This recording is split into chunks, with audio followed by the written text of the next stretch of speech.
Good morning, good afternoon, and good evening, everyone, and welcome to a new season of TCUK action here with Virtual Motorsport Online.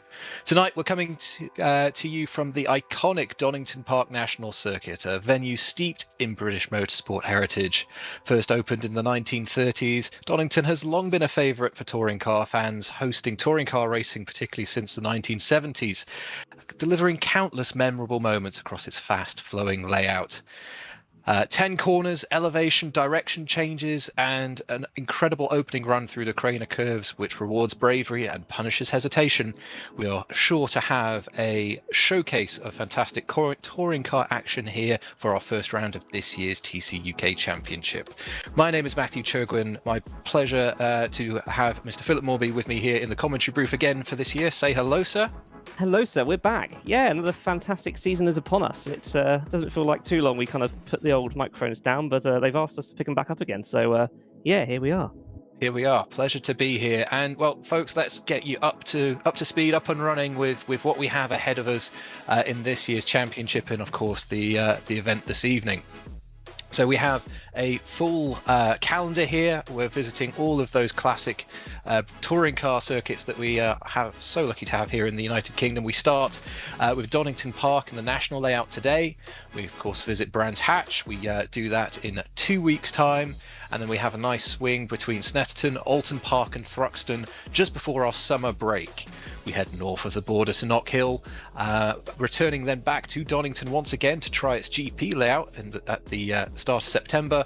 And then we close out the season with our visit to Croft in Yorkshire, the home of motorsport Silverstone, and then of course our grand finale at the Brands Hatch GP circuit. Last year's championship decided by just the 1 point. We'll have to see if it goes the distance this year. Yeah, it's a great kind of assortment of tracks, a bit of everything, fast flowing, Pike, Knockhill, and I still have the nightmares of Knockhill. A bit of everything, which is, I said, very lucky. And we've currently got the weather on our side for this first evening event. Well, weather on our side, perhaps sunny, no issues with rain, but it's going to be hot, and that's going to be a factor for our drivers to manage throughout the 3 races. Let's talk about our drivers and the cars that we'll be seeing out there on track. Yeah, we got some familiar faces are back. Zachary Evans, Mark Arlington. I mean, there's so many names are back, but we've got a few new people here through the likes of Bert Knops, and I'm just trying to run through a moment. Anthony Walker for Drake, and then some, Jordan Hyde as well, and then lots of familiar faces here: Ben Willis, Mitch Marie, the Kings Racing guys of Luke Mitchell, Scott Mitchell, Marm, and Tom Stevens. So a good also mixture of cars. Sadly, no Cupras this year, and only one Toyota, but a good mixture up and down the field. And I think there's only one Ford as well, actually, having just noticed this. But we've got BMWs, we've got Hondas, we've got Infinitis, we've got Hyundais, as I now try and pronounce it correctly for the rest of this season. A great kind of mixture and some fantastic liveries as well on show. Absolutely. Let's have a look. So we have our spotter's guide here just to kind of quickly introduce the runners and riders. Some fantastic livery work. Of course, it's not just the drivers. There's a whole team and crew of folks behind the scenes who work very hard to put all this together, and a really good looking grid. And it's good to see, as you mentioned, Phil, a good variety of cars and a real mixture this season of front wheel drive and, of course, rear wheel drive cars, both of which requiring different driving technique. Yeah, I was always a front wheel drive person. Really, I find it just easier to control. But I mean, in terms of liveries here, everything. It's not just black and red. There's some fantastic colours. The Pans Panda of Mitch Marie has gone for all of the colours.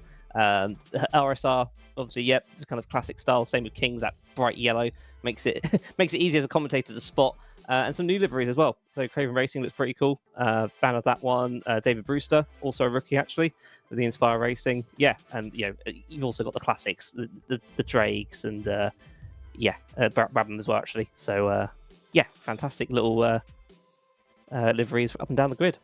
Indeed, and you can see some previous champions. We've got quite a few actually championships to keep an eye on over the next 10 weeks, 10 rounds.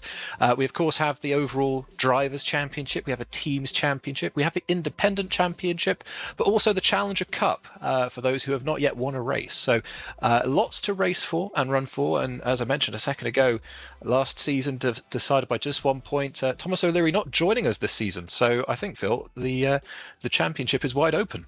It's definitely wide open, especially as qualifying has already been completed, and we all headed our bets on who would be on pole, and we thought they would already run away with it, and it's not quite true already. The Kings Racing trio seem to have done very well in qualifying, so we'll see how that obviously pans out in race 1, and it's a blank slate for that first race of the season. Indeed. So I think we're ready to bring that qualifying order. So let's run through that quickly. Dan Herlock kind of resumes his dominance of qualifying. He's qualified on pole, and as mentioned, we've got the first of the King's cars, followed by Calamity. We've then got fifth, Scott Mitchell Marm with Cedo Wire. More Hondas up the front of the field, with Emil Salberg, Callum Wilson rounding out the top 8. We then got Ryan Elliott in the Verse Vauxhall in 9th, and Jordan Richardson, and in the PMR powered by Richard & Co Racing, which is the longest name. We have great fun pronouncing that this season. In 10th, I didn't catch 11th and 12th there, so sorry everybody. 13th is Jack London with Calamity Motorsport. Carl Benton, that name just took too long. In 14th, Vapor Shield. Joseph Herlock in 15th for RSR, and Jordan there in 16th.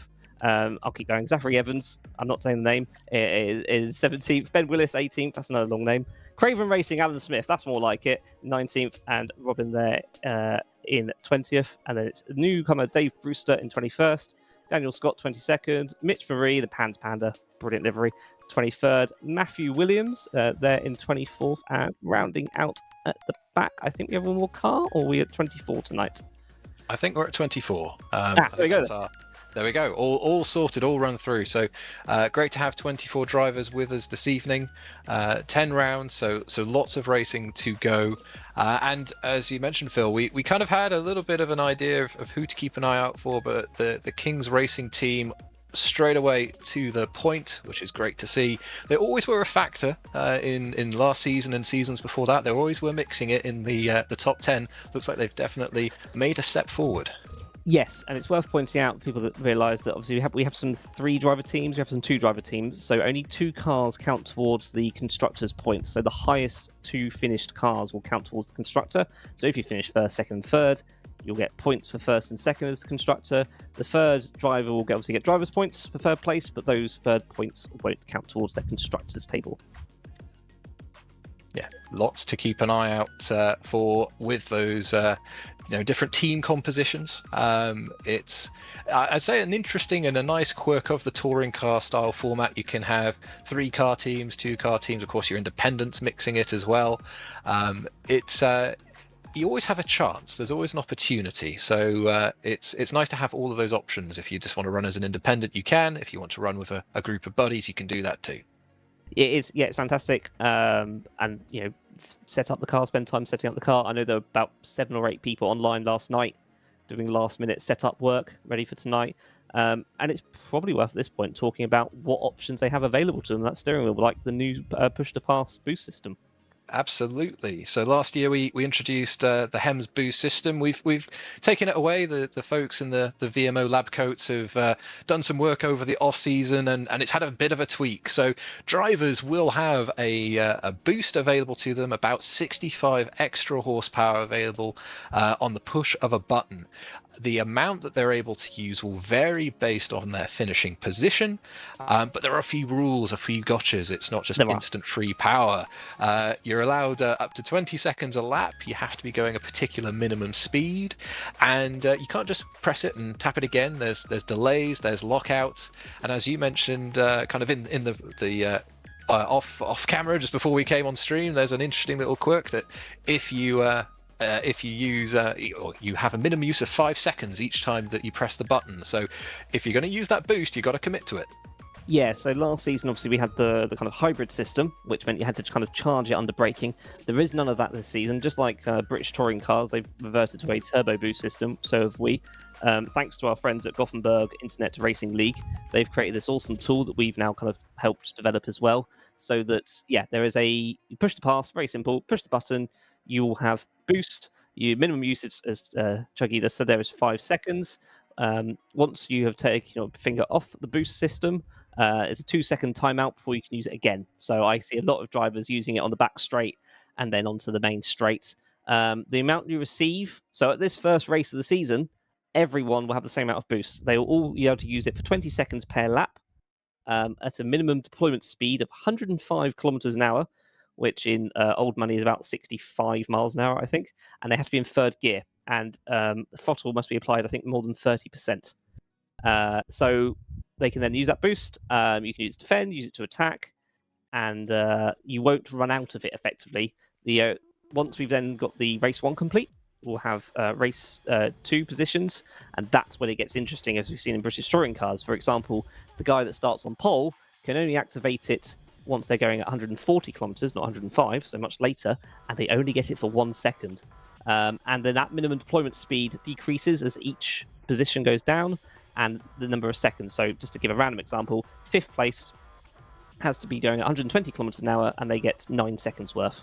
Whereas if you start 8th or behind, you can use it much earlier, 105, and much longer, 20 seconds. And as we saw, lots to process, lots to take in there, but as you'll see, it all let it and settle on the track. And we saw some really fascinating strategic use of the boost system from our drivers last season. We'll have to see how folks adapt to this slightly tweaked format. But one thing which hasn't changed, though, of course, one of the strategic elements which runs throughout the whole championship is tyres. We ask our drivers to make use of 2 compounds of tyres a meeting, with one race electing either an option tyre, perhaps it's the faster tyre of the range, and well, we've got our selections already for the first race. We have, yes. So for this race, they're using the soft tyre as the option. So you have to use it. So you have 10 rounds. One of those rounds is Thruxton, where you have to use the hard tyre in all 3 races. The other 9 races, you must select when you're going to use the soft, either race 1, race 2, or race 3. You can only use it 3 times in each of the races. So you could, rounds 1 and 3, you could use it in race 1. Rounds 4, 5, 6, you could use it in race 2. Rounds 7, 8, 9, you could use it in race 3. What this means is you have to be a bit tactical as to when you do use it. So for this first race, 6 drivers are making use of it. There's Zachary Evans, Joseph Herlock, Bert Knops, Jordan Hyde, Robin Moling, and Alex Hallows. So they will use the softs in race 1, and once they've done, they'll be using mediums race 2 and race 3. So expect those guys to be quick at the start of the race, with those soft tyres get up to temperature. Will they fall off before the end of the race? Who knows? But a big boost at the start, especially for those rear-wheel drives. So Joseph Herlock is going to be a fun one to watch, I reckon. Yes, and it may be an advantage or disadvantage based off the climatic conditions as well. It's been mighty warm recently. I don't know if anyone's noticed, but we'll have to see how that translates into the on-track action. It's 36 or so degrees in the warm-up, which is pretty toasty on the tarmac, and those soft tyres, they definitely do need a bit of nursing, particularly in the heat department. So might be an advantage, might be a disadvantage. We'll have to see. Yep, I'm just having a quick look. So currently it's showing the temperature as about 19 degrees, but track temperature at 37. So that's a bit toasty for those soft. Like I said, those soft tyres are going to be very good, but 18 laps, I mean, halfway through the race, they're going to have to really start thinking. Well, for lap 1, they're going to have to think, looking after them for the entirety of the race if they want something attached to those tyres come the lap 18.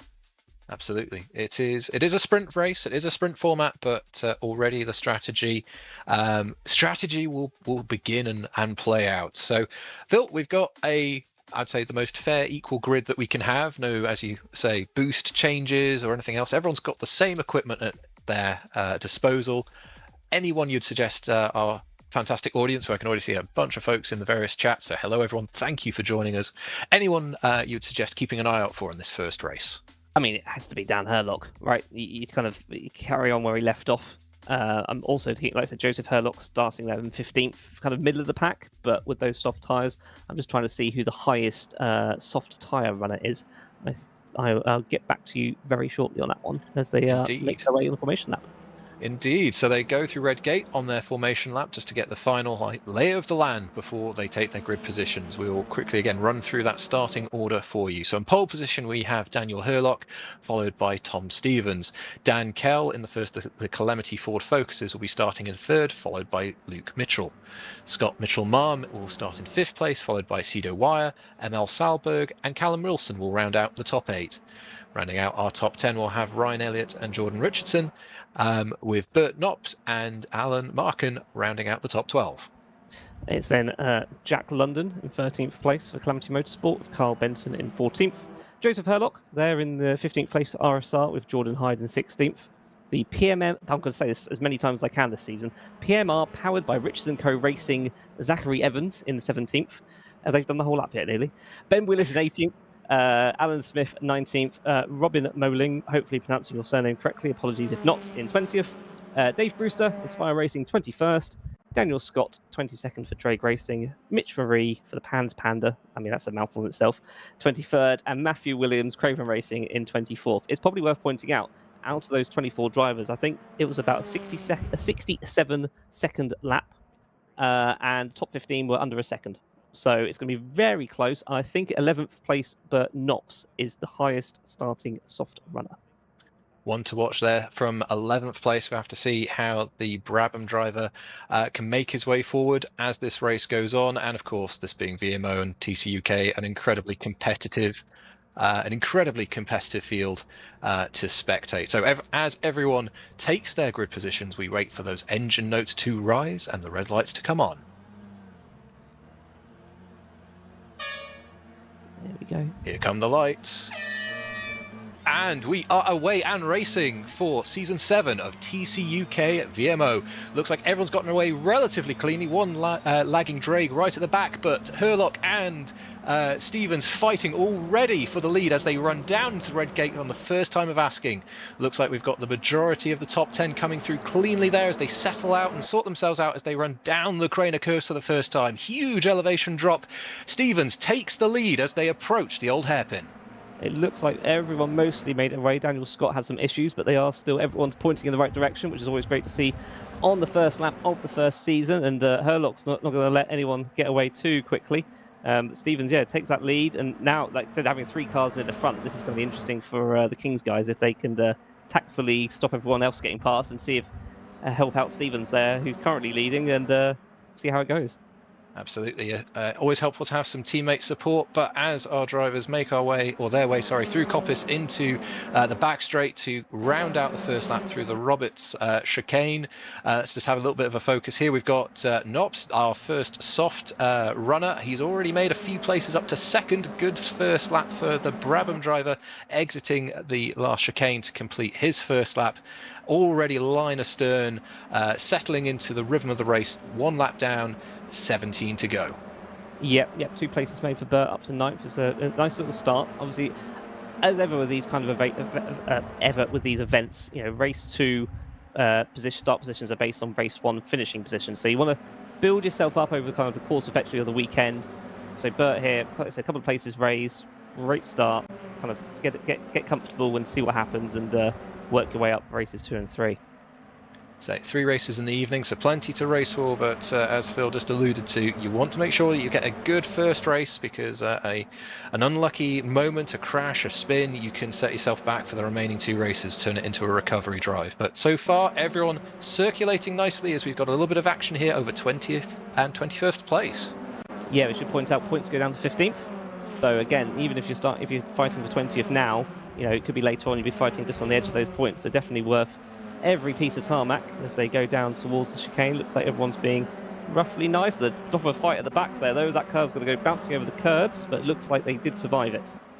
Yes, I think that was Williams there, and Brewster, a newcomer in the BMW. So good, fair racing, hard racing to close out the second lap. We now again move our eyes forwards towards Nops on his soft tyres, kind of just holding station for the time being, just perhaps building into it as these tyres, the brakes, and they all come up to pressure, up to temperature, and our drivers find out what they have to work with. Ooh, Astra ahead, running a little bit wide through the old hairpin, a bumpy, rocky ride there for Ryan Elliott, but he's gathered that one up, and a little opportunity as we have a yellow flag in sector 2.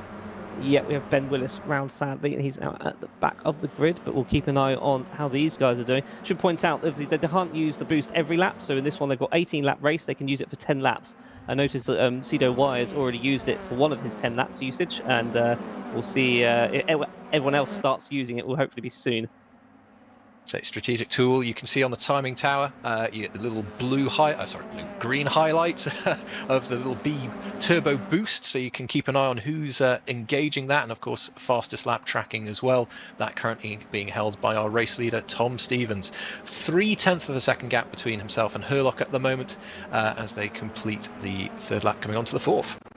Yeah, this is going to get a replay here of Ben Willis coming down the hill. He's got the right hand coming up. How are we looking so far? Looks okay. A little bit wide. Very okay. Looks like he's put a couple of tyres on the grass and just sent him round, and a little tap of the wall. Hopefully he's okay. I did then see that Dave Brewster sadly had a similar incident at the following corner. He is also still going round the circuit as we get a replay here. Indeed, of Brewster. A little bit wide. Tried half catching it, and then it just pivots round and collects a board for good measure as well. Shout out to Studio 397 there. Yeah, a little wiggle there on the power, of course rear wheel drive, all of that power being put through the rear wheels. You get a little bit too happy with your throttle pedal and it will snap on you, so a little moment there for Brewster, but plenty of time to recover. Meanwhile, Dan Herlock here in the BMW RSR machine. Looks like he's starting to warm up and build into this one. The top trio starting to build a little bit of a gap now. It's about a second and a second and a half maybe between Scott Mitchell-Malm in the King's car and Dan Kell. We've got Emil Salberg defending against Cedo Wire there. Yep. Yeah, that was a kind of elbows out already. Worth pointing out that Dan Kell's already used one lap of boost to kind of keep up with Stevens and Herlock there, so that could be interesting come the end of the race. There's a few people that have started using it. Matthew Williams has already used 3 out of 10 laps, and we're already on lap 5, so have to be a bit careful as we come to the end of the race. Sandy had our first retirement as well. Joseph Herlock has DNF'd. So not ideal for the second RSR car there, but as I say, 2 more races to go, plenty of time to try and make amends. But this midfield pack, as we saw last season, mighty competitive. Looks like folks are just settling into the rhythm of the race at the moment, and I do wonder if we've got the top trio kind of working together, just kind of biding their time, building a gap, and perhaps they'll duke it out towards the end of this one. I think they could be, as we're just seeing. I'm just seeing Carl Benton sadly had an issue and he's lost, I think, his rear wing. It's a bit of a problem there for Hyundai, but hopefully he can get that one going shortly, so letting everyone else careful on the rejoin, guys. Not the best moment there, Mr. Benton, but just about got away with it, and that's him down in 23rd. Certainly looks like that car's crabbing, perhaps not as originally set up and intended coming out of the garage. And you might say, that rear wing, that can't be doing much. Oh, it does a lot in these cars. Very on edge. You might see them dance around, a loss of aerodynamic balance, and you have a real handful. So as our drivers pushing the limits as they run through the old hairpin here on lap 6 of 18, starting to kick up the dust, mow the lawn, they make their way up the hill. Looks like we've got Jordan Hyde here in 13th. Ooh, aggressive on the brakes, putting all sorts of pressure on Markham there in the kart marketplace Astra. Yeah, I'm just kind of looking at the lap times at the moment. There's a bit of a split between 16th and 17th, but everyone's kind of staying together. We've got a replay here of Carl Benton. Looks like he was fighting one of the Calamity Focuses. I think that may be Jack London. So how it happens here? So a little bit slow. London goes to the outside, probably a bit. Just got turned, and then that's a big crash. Yep, that explains the lack of rear wing. Sadly, he's currently in the pits and not retired just yet. So hopefully you see them back out, learn something from races 2 and 3. Absolutely straight to the scene of the incident there, and not ideal, but there we are. It is motorsport. You do get the odd bit of contact like that. So time to rebuild, recover.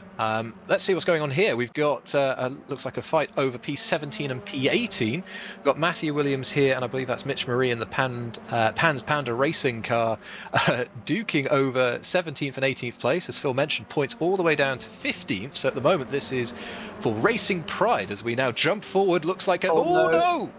Contact between the Brabham and the RSR Astra. I think that was Knops there on his soft tyres, perhaps getting a little bit of overlap, a little bit of a run, and 2-1 does not go. And they're now all using the boost. Look, all the green just light up there on the old tower as we come down to the chicane. Are we all about to hold it together? That Hyundai's pushed a little bit onto the curb, but just about lives to fight another day. Knops kind of sat back here just thinking, when do I go? They've all used 1 lap of boost, apart from Elliott that's used 2. So yeah, it's starting to get into that when do I use it to attack and when do I use it to defend moment. Absolutely. Knops just making his way past Richardson. A little bit of a freight train manoeuvre there with Elliott and Knops nose to tail. Nowhere really for Richardson to go. But yes, a little bit of rough rubbing as racing, as they would say, our cousins across the pond. 3rd and 4th fighting. Got 3rd and 4th fighting. Yeah, Herlock and Mitchell Marm. Oh, sorry, 2nd and 3rd. Sorry, Dan Kell has dropped back to 2nd as Daniel Herlock is up to 2nd here, and had a nice little undercut. Managed to make it stick. It's good news for Tom Stevens now, though, as he's got a little bit more breathing room, as he's now going to make use of it with the boost on this lap to try and pull away from that battle from 2nd, 3rd, 4th, 5th, all very close to each other. Indeed, the Kings cars, perhaps they were biding their time, building a gap, and now all of a sudden the top 3 becomes the top 5, with the Kings having the majority of the top 5 interest. So we'll have to see how these two, Scott Mitchell-Marm, Luke Mitchell, how they work together, make their way past Kell and Herlock ahead. But if Kell and Herlock are starting to scrap, it's going to make those Kings cars' job a lot easier. Here we've got Knops trying around the outside of Redgate. That's going to be a bold manoeuvre. Room given, but he's still there, still carrying the momentum, but not enough on this time of asking. Yeah, I think so. This is Knops taking advantage of those soft tyres right now, but we are getting to halfway through the race, and are they going to last?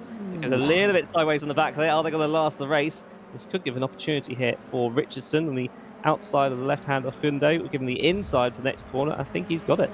He's already got it, already had it done. Momentum up the hill, a huge factor.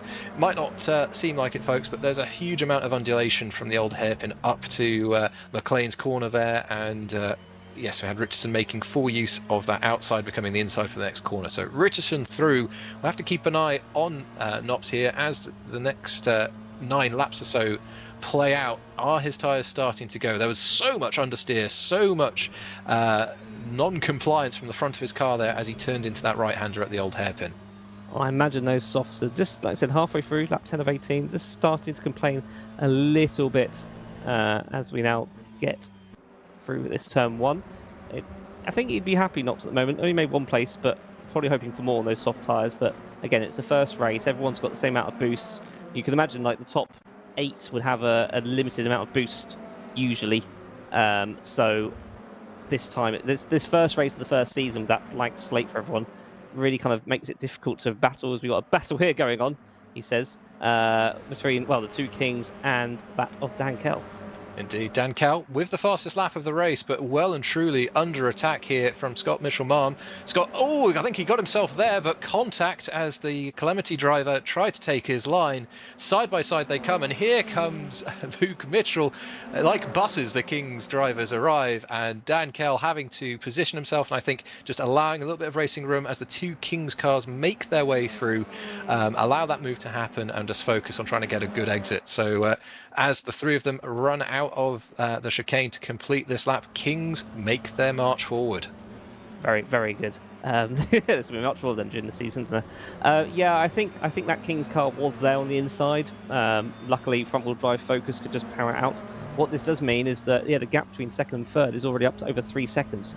So it really has given Herlock and Stevens a chance to run away or make hay while the sun shines, as someone would usually say.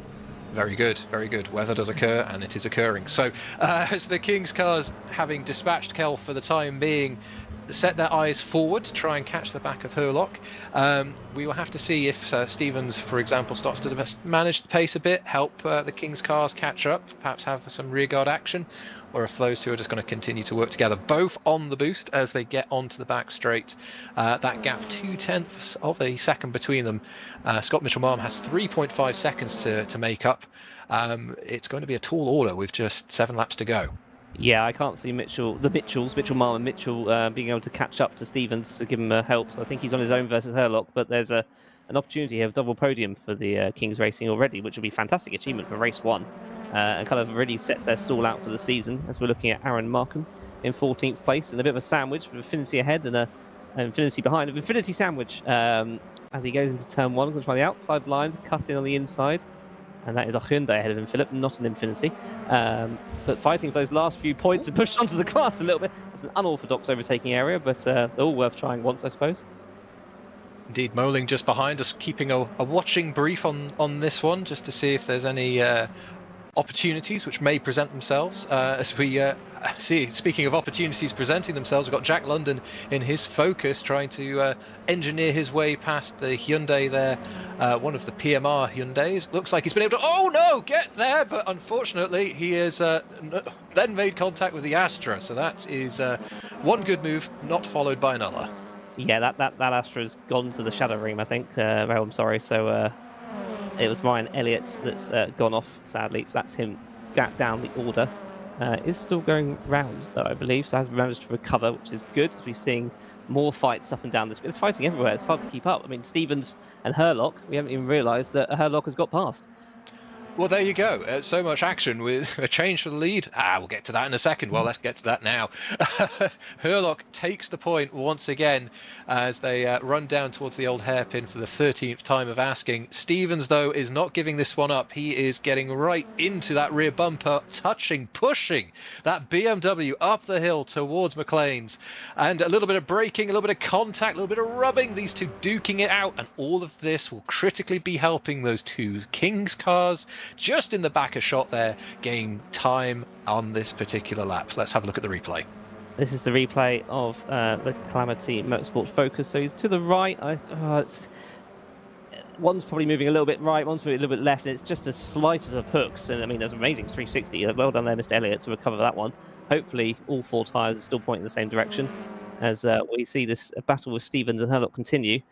This one's going to go, I think, throughout the entire distance now. I'm not really sure it's helping. Oh no! Contact. I think Stevens was trying to get a bit crafty there. He was trying to go one way, feint the other. I think he's unfortunately hit the back of Herlock, but I think he's done the gentlemanly thing. He's not tried to take advantage and try to allow Herlock to resume. But now we've got the 4 Kings cars all together. So what became one tricky situation has just multiplied for Herlock, sliding his way through the old hairpin. That's stylish, but not the fastest way to make your way around this Donington Park circuit.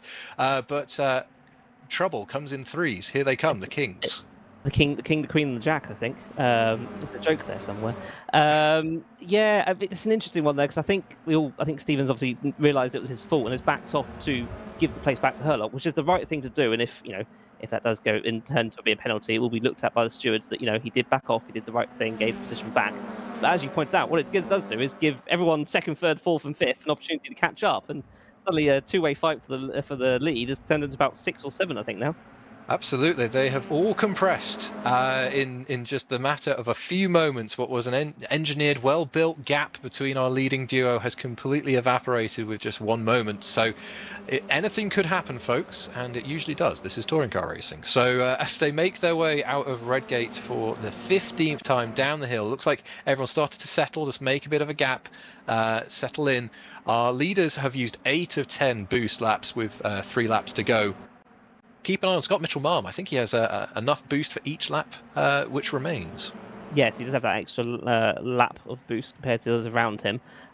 How Herlock drives his BMW, you said about how going a little bit sideways isn't the fastest way. I think it is for him. Literally, I was watching him in qualifying, and that's all he does. He just chucks the car in, just lets the back step out just a little bit, as we see a replay here. So I think you're right. I think that was him trying to do the last-minute crossover, and it pushed Herlock a bit wide, but did the right thing. Could have easily just full powered it out of here and taken the lead, but knew to back off, and in doing so accidentally caused the King's Media Day diamond formation down the hill, and luckily none of them took each other out, because that was the last thing you need is your own teammates to work each other out, which sadly Kings have done before.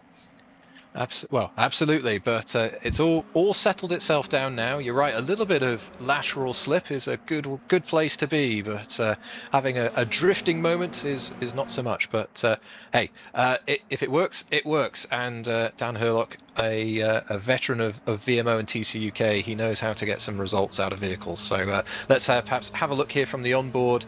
Stevens looking to fake one way, goes for the other, and I think just gets slightly caught out with the braking point and just the closing speed there, huge closing speed.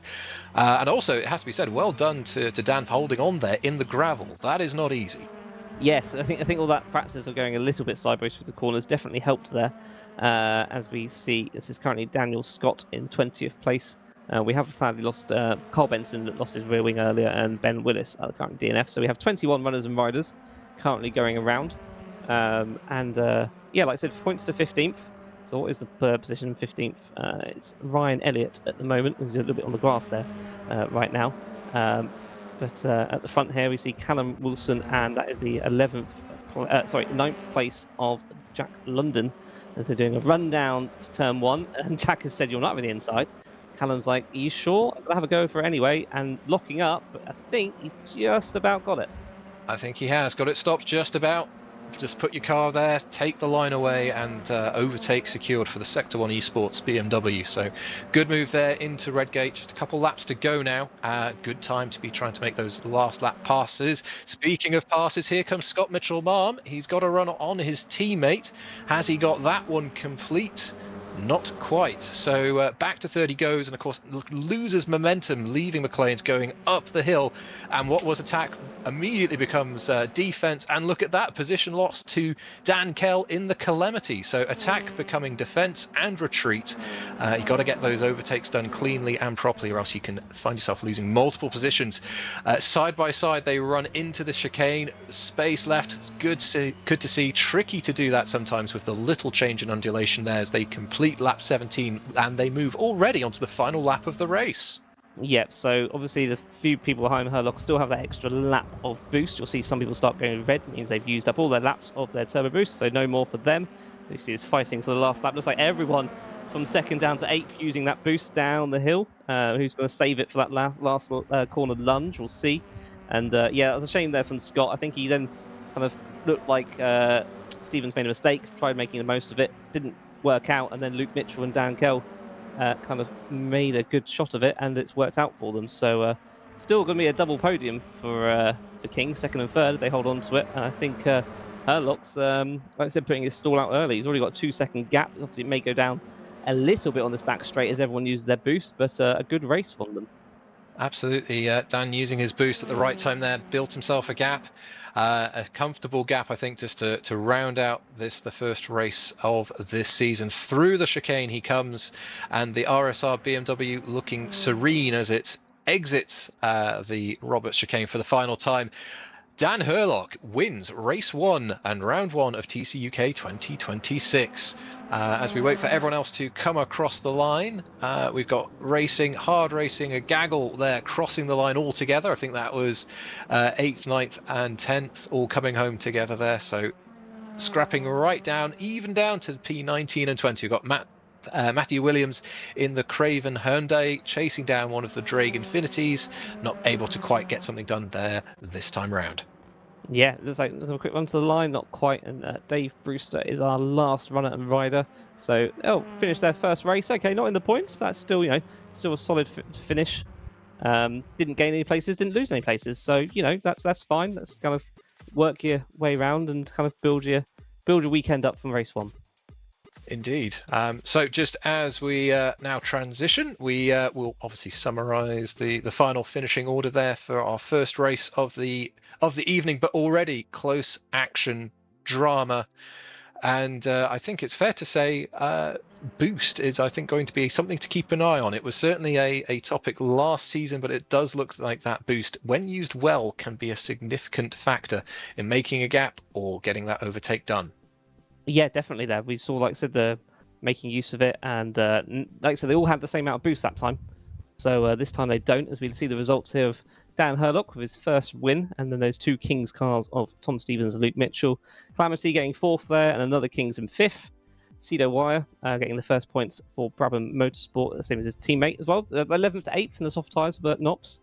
Emil there 7th for Creek Racing. Callum Wilson, Sector 1 Esports in 9th, and Jack London rounding out the top 10. Jordan Richardson for PMR powered by Richards & Co Racing came home in 11th place, followed by Robin Moling for Drake in 12th. Jordan Hyde for Vapor Shield was followed by Ryan Elliott in his kart marketplace with RSR Astra. His teammate Aaron Markham came home in 15th. Alan Smith for Craven Racing came home in 16th place with Zachary Evans in 17th. Mitch Marie for the Pandas UK Racing finished in 18th with Daniel Scott in 19th. Matthew Williams round out our top 20. It was then Dave Brewster in 21st, and then a few DNFs there, Ben Willis, Carl Benton, and Joseph Herlock. So yeah, round 1 in the race 1 in the books. 29 to go. When you say it like that, Phil, I'm not sure. 29 fantastic opportunities for yet more fun and action. I think a few interesting stories there. There's clearly the Kings are the team to keep an eye on. They've clearly got good speed in all 3 of their cars, which is a great thing to see. So we'll have to see how they manage with less boost and resources in this second race. And I think it's interesting that the soft tyre there for Knops, it didn't seem to fall away, not as quickly as I thought it might. Yeah, they were involved in quite a lot of battles. I don't know if they were trying to save their tyres between them, but they did very well to make up a few places. I mean, that's, in many ways, that's kind of your perfect start for race 1 is, if you don't like soft tyres, which I usually didn't, get them out of the way and get a few spots. And then, obviously, for this race 2, you'll start in your finishing position of race 1, but it's that race 3 where we have that reverse pole. I want to say 7 to 12, but I can't actually remember off the top of my head. I'm sure someone's going to correct me, hopefully. I think it's 6. I think you're right. 6 to 12. Oh, there we go. Thank you very much. So, so 6 to 12, obviously for race 2, we'll pick random number, and then we'll reverse those ones. So if you can finish, in 6th place, it means you're probably going to end up somewhere decent for that race 3. Yeah, and I think the reverse race format is not only a bit of fun, but it does show and allow drivers who are competitive, are quick, and as you've seen, the VMO field, there's a lot of drivers within the same kind of ballpark, lap time wise. It gives those drivers a chance to kind of show what they can do at the front, and well. Part of the beauty, of course, of racing and touring car racing is to have those scraps, those battles. But with that opportunity, a bit of clear road ahead, as Dan Herlock just showed. If you can build that gap and control the race, that's a pretty nice way to bring home a decent result. So we'll have to see how our drivers do in the second race of the evening. All important to set up that third race. So we are just in warm-up, just getting things ready for the next race. So yes, Phil, as we for those who joined us last year, Phil, you had a fun little trend, did you not, of race tracks and reverse directions? Have you got anything prepared for us this year? I really enjoyed talking about doing tracks in reverse, as we know that few games allow you to. Obviously, not hill reverse you can do, as it officially can. This season, I thought, especially in this hot weather, it's a good thing to talk about snow. So I've been playing a lot of Forza Horizon 6, and obviously one of the main selling points this season's. And what I was planning to do, and I think you can do this on Project Cars too, is you can race a lot of these circuits in the snow. And they've got a lot of the British motorsport circuits. So I was planning to try and do Donington in the snow to get a feel for it, and then try and work out what it would be like. I imagine slaying down the hill in the snow would be a right laugh in the touring car. Whether you'd make the left kink before the right-hander or just go straight on towards Starkey's Bridge, I'm not quite sure. And then you've got to try and get that car, that slight uphill climb all the way back around the circuit. I do wonder what it would be like to drive this place in the snow. And as you pointed out off there, as you're the snow circuit expert, maybe you can give us a bit of a guide. Well, I mean, I've driven on a race circuit in the snow once. I was very lucky that when I went and visited some relatives in Canada, I was able to drive around the circuit Gilles Villeneuve in my cousin's Volkswagen Passat diesel. So it's not exactly a race car, but I'll take it. All I'll say in touring cars before, maybe not diesels, but we had the Passat back in the day. All I'll say is, for those who don't drive on snow, it is quite surreal when you turn the wheel and nothing happens for about 6 seconds. That was my one-sentence summary of driving on snow. And when you have, for example, the Wall of Champions ahead of you, you want the car to turn. So I would like to find out, sir, if you get a chance, how you find driving some of these circuits in the snow as the season goes on. Can you imagine the braking point for turn 1 as well? It's quite a long straight into a heavy tight right-hander, and then trying to open it up slowly as you go down the hill. The left-hand kink, yeah, I think you'd be braking, like trying to get through the right-hander before Starkey's Bridge would be hilarious. I think the rest of the circuit wouldn't be too bad. It'd be a nice drift through those right-handers, I imagine. And then again, you'll be braking very early for the chicane. But I reckon this circuit, yeah, down that hill would be interesting, but the rest of the circuit, I think, would be livable. Famous last words. I was going to say a 250-word essay for 2 weeks' time, please, Mr. Morby. I'll have a go. I'll have a go on Project Cars when it's a bit cooler, or if I've got a track person out there that can make. I think the nearest you can do an R Factor 2 is make the track temperature 0 degrees Celsius. So maybe I should just try that.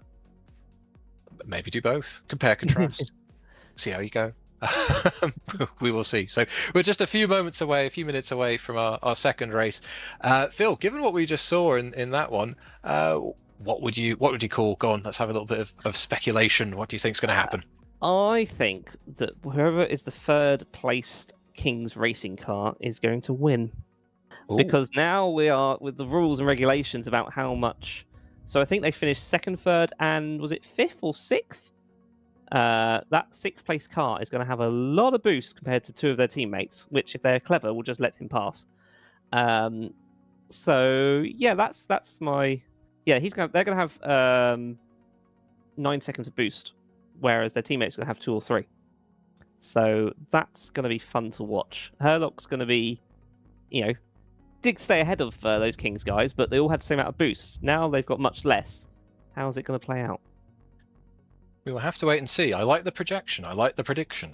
I'm all for this. So as we will have to see, we might have to get I don't know, so for fun points between us, making some bold moves. So or bold predictions. We'll have to tally that one up. So yes, we'll have to see. I think that was Mitchell Marm who was on the attack right at the end there, had a loss of momentum, and folks gobbled him up a bit. We'll have to see how he does in this one. Yep. So yeah, sixth place has 11 seconds of boost per lap, whereas teammates are going to have 3 and 5, and also minimum deployment speed is going to be much higher. So I'm really interested to see how this works out, because to compare 8th and back have a deployment speed of 105 kilometers an hour and can use it for 20 seconds a lap.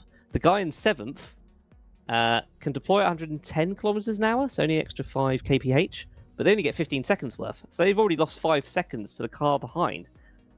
So I think there's going to be a lot of tactical touring and throwing in this. Well, not quite kind of F1 levels of yo-yoing, but I think we could see a bit of yo-yoing in this one. So we will have to wait and see. But I think if you can, Phil, try and describe for folks what that difference in boost will mean. Obviously, it's power, it's speed, but also it's options. Yeah, like I said, the difference, that poor guy in first place only has a second of boost. I mean, you're just going to use it on the back straight, really, just for an extra little bit of oomph, but it's not really going to help you. Compare that to the guy that's, like I said, starting 5th, and they've got 9 seconds worth. They're going to blast by you. So it's kind of make hay while the sun shines. Hopefully this, if you're leading, hope that the pack splits up a little bit early on as they start their formation lap, and hopefully kind of hold on to what you got, because I can only see the guys at the front going backwards based on boost, not so much based on skill. We'll have to see. Lovely little illustration of the elevation change between turn 1 and the old hairpin, but let's run through the formation for this, the second race of the evening. Dan Hurlock, race 1 winner, will start in pole position, followed by Tom Stevens. Luke Mitchell will be 3rd, with Dan Kell rounding out the second row. Scott Mitchell-Marm will start 5th, with Cedo Wire in 6th. Emil Salberg 7th, with Bert Knops in 8th. Callum Wilson will start P9, with Jack London rounding out our top 10. Place, it's Jordan Richardson for the PMR powered by Richardson Co-Racing. Robert Moling for Drag Racing in 12th. Jordan Hyde in 13th, with Ryan Elliott 14th with his teammate in 15th. Alan Smith, forever finishing 16th, is starting 16th for race 2. Zachary Evans in 17th. Mitch Murray, for the Pans Panda in 18th. Daniel Scott for Drake Racing in 19th. Matthew Williams rounding out the top 20, and then at the back 2 rows are Dave Brewster, Ben Willis, Carl Benton, and Joseph Hurlock. Just in time as our leading duo of cars make their way towards the grid. Some aggressive tyre and brake warm-up there from the King's car, really launching forward, getting on the brakes, trying to get as much temperature into their vehicle as they take their grid positions. Probably worth pointing out, talking of launching cars, the front row on softs. So that will be very useful for that rear-wheel drive BMW off the line. Yes, indeed. Of course, typically rear-wheel drive cars a little bit easier to get off of the grid. Of course, the weight moving back towards those rear wheels, just emphasising the traction point. I think I saw a car really far off in the background there, so we might be a little bit delayed, just waiting for everyone to take their grid positions. I think I saw it was it might have been Salberg. I may be wrong there, but we will just have to wait for everyone to get into position. Here comes in 7th place. the Honda Civic. Sorry, buddy. Sorry, excuse me. Sorry, my friend's up ahead. Sorry. Oh dear. Well, that's slightly embarrassing, but let's do race 2. Everyone now in position. We wait for those engine notes to rise and those lights to come on. Lights are on, and we are racing here. Round 2 of VMO TCUK 2026. Car off in the background, straight away onto the grass. But look at the lead that Dan Hurlock has got. That launch, he leads by a country mile into Redgate. The 3 Kings cars follow in hot pursuit as our field make their way through turn 1. Yep, so Mitchell Marm is the one to watch here because he's starting in 5th place, so one with the most boost compared to the other one. So already up to 4th.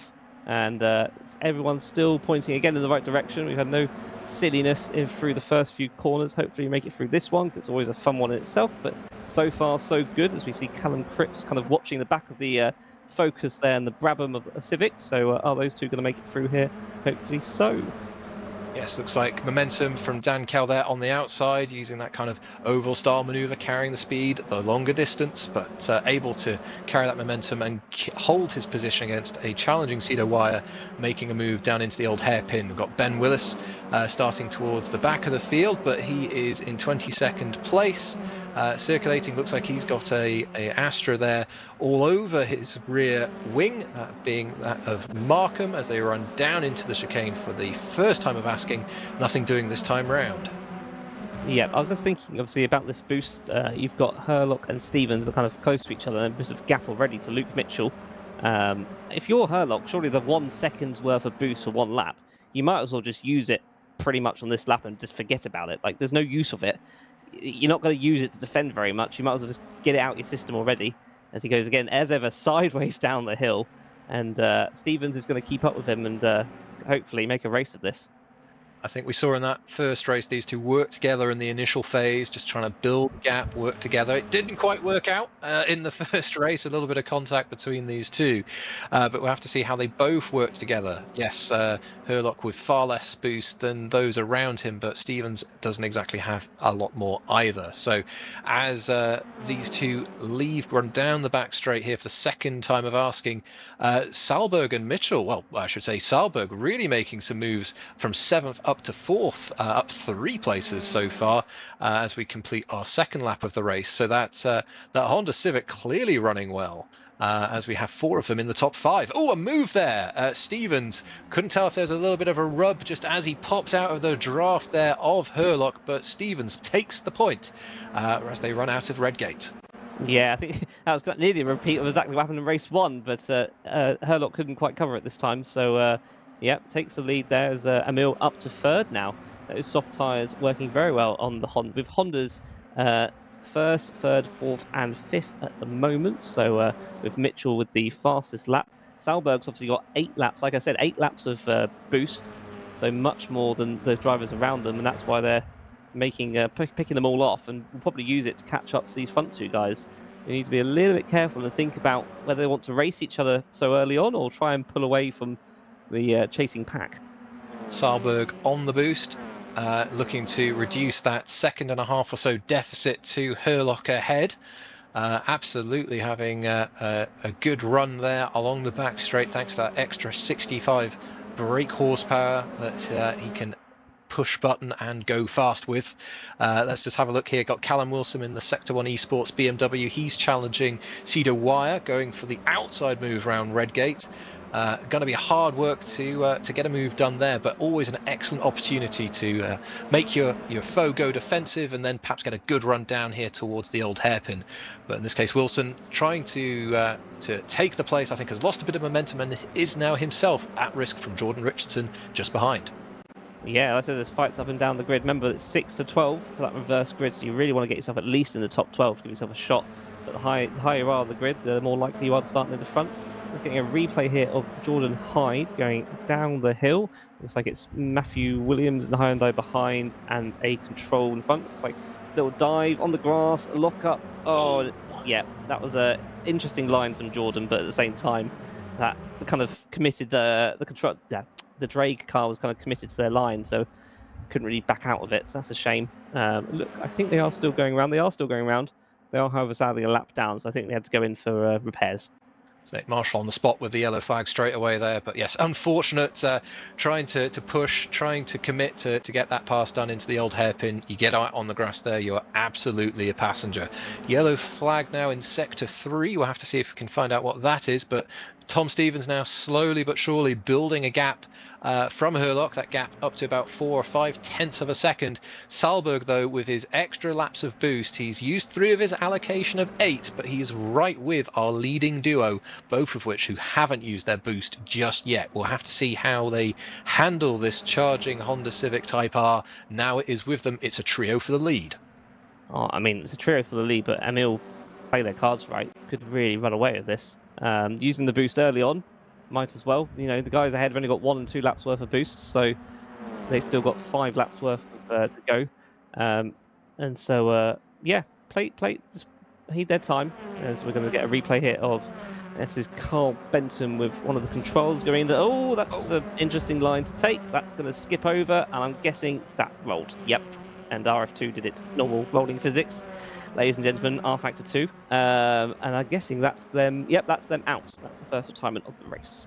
So an unusual bit of physics there as that Hyundai, unfortunately, again, just a little bit of contact. These cars are genuinely on a knife edge, ladies and gentlemen. Like, when they are on the nose, when you're braking hard, there is not much room for maneuver, and a little tap can just unbalance you, send you off course, and if you get onto the grass, there's not much grip there, and the rest is history. So unfortunate, but one more race still to go. Still plenty to race for. Speaking of racing, this trio still following line astern. I think Salberg very much in the pound seat here. I think he just needs to be smart, bide his time, don't try and force it. He's got that boost advantage. It looks like he's got a pace advantage to me at this stage. Yeah, we've got 4 laps of boost left to go compared to 1 and 2 for the guys ahead. So just needs to, like I said, bide their time, just think it through. Doesn't want to waste too much energy attacking. Just needs to chuck it down the inside at the right moment. Having a look now, in fact, going to get to the apex. Just about giving racing room. They're going to use the power now just to stay side by side. So Herlock tried shutting the door, but that boost has allowed Salberg to boost down the hill and up to second.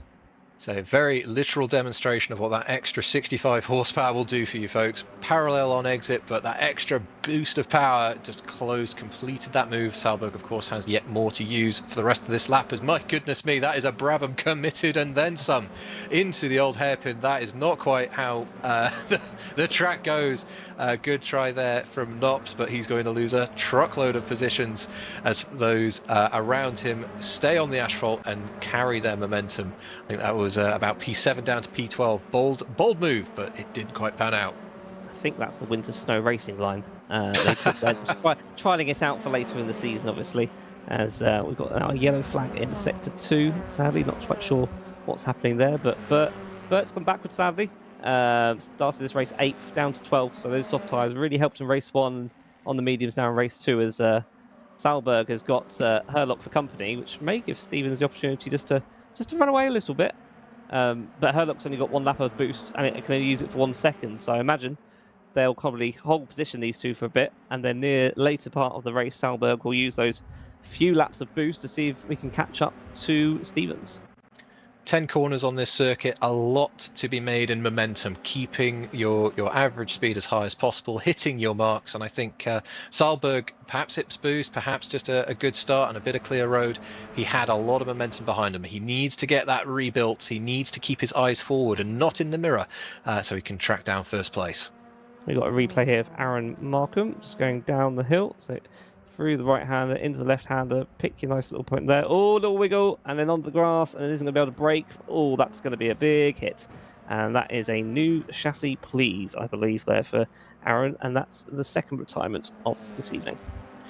So big incident, big moment here, though. Herlock has not decided to let sleeping dogs lie, and he retakes the position. Not sure if that was done with some boost assistance or not, but Salberg not running away into the distance. Tom Stevens now has a 1.6 second advantage over second place Herlock.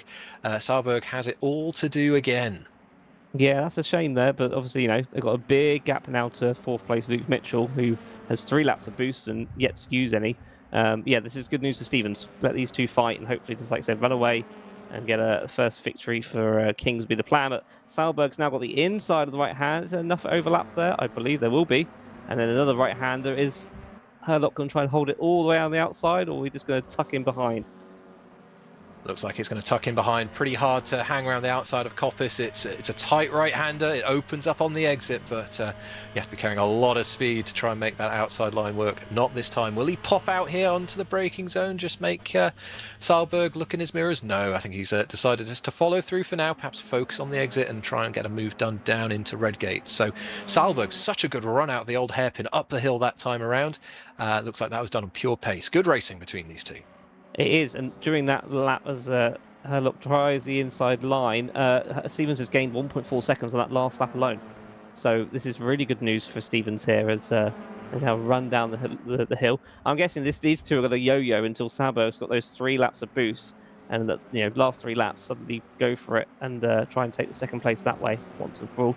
As we see Alan Smith's in the lofty heights of 10th place, going through towards Starkey's Bridge in the Hyundai, lovely blue and contrastingly purpley blue and red. I'm a big fan of that car, and doing really well there as in a bit of a sandwich of cars around, but holding 10th place nicely. Indeed, got Jack London for close company, but definitely looking and asking questions of Cedo Wire just ahead of him. So good to see that Hyundai running well, and a good start to this race. 10 laps in of 18, and 6 places up. Might it be 7 by as they get down towards the chicane? Yeah, again, I think Wire's only got about 4 laps of boost, whereas Alan's got 8. So making use of one of those few extra laps to boost themselves up to 9th, and see if Wire's going to try and boost back or not. But Alan Smith is, and fancies a piece of the pie as well. Indeed, and we've got London there getting involved. Ooh, a little bit of a door rub between the Brabham and Calamity cars there. Again, momentum such a factor here. You lose a bit of momentum being passed, you're then immediately on the back foot to cars behind. Let's have a look here. Callum Wilson in the Sector 1 BMW. He's just watching the fight here for P4 and P5. We've got Luke Mitchell and Dan Kell. Dan Kell with the fastest lap of the race. Definitely asking some questions of the King's Civic.